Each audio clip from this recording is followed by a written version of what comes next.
నూతక్కిలో కేంద్ర ప్రభుత్వం అవలంబిస్తున్న ప్రజా వ్యతిరేక నిరంకుశ విధానాలకు వ్యతిరేకంగా నిర్వహిస్తున్న సిపిఐ ప్రచార యాత్రలు కొనసాగుతున్నాయి.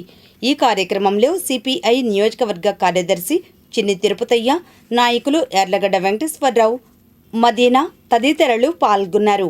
అనంతరం వారు మాట్లాడారు. పోరాడింది, విద్యార్థుల పక్షం పోరాడింది, కార్మికుల పక్షం పోరాడింది. ఎందుకంటే వాళ్ళ హక్కులన్నీ కాలరాసే విధంగా ఈ రోజు ఈ రాష్ట్ర ప్రభుత్వం, కేంద్ర ప్రభుత్వం అవలంబిస్తుంది.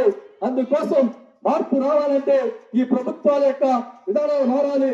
ఈ ప్రభుత్వాలు మారాల్సిన అవసరం ఉంది. ప్రజలు ఆలోచన చేయాలి ఇందుకోసం. ఎందుకంటే ఒక గ్రామ స్థాయిలో కానీ, అదేవిధంగా ఒక మండల స్థాయిలో కానీ, అసెంబ్లీలో కానీ, పార్లమెంట్లో కానీ వామపక్ష వాదులు, వామపక్ష ఎంపీలు కానీ, ఎమ్మెల్యేలు కానీ, కౌన్సిలర్ కానీ, వార్డు మెంబర్ కానీ ఆ సమస్య మీద మాట్లాడి సమైనటువంటి అవినీతిని ఖచ్చితంగా మాట్లాడే నాయకత్వం ఉందంటే అది వామపక్షాలకి చెబుతుంది.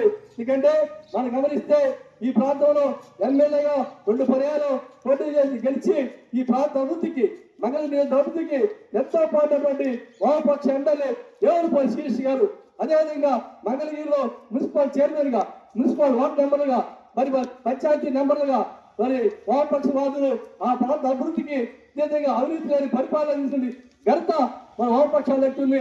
అటువంటి వామపక్షాలని ఆలోచన చేయాల్సి అవుతుంది ప్రజలు. ఇటువంటి మొత్తం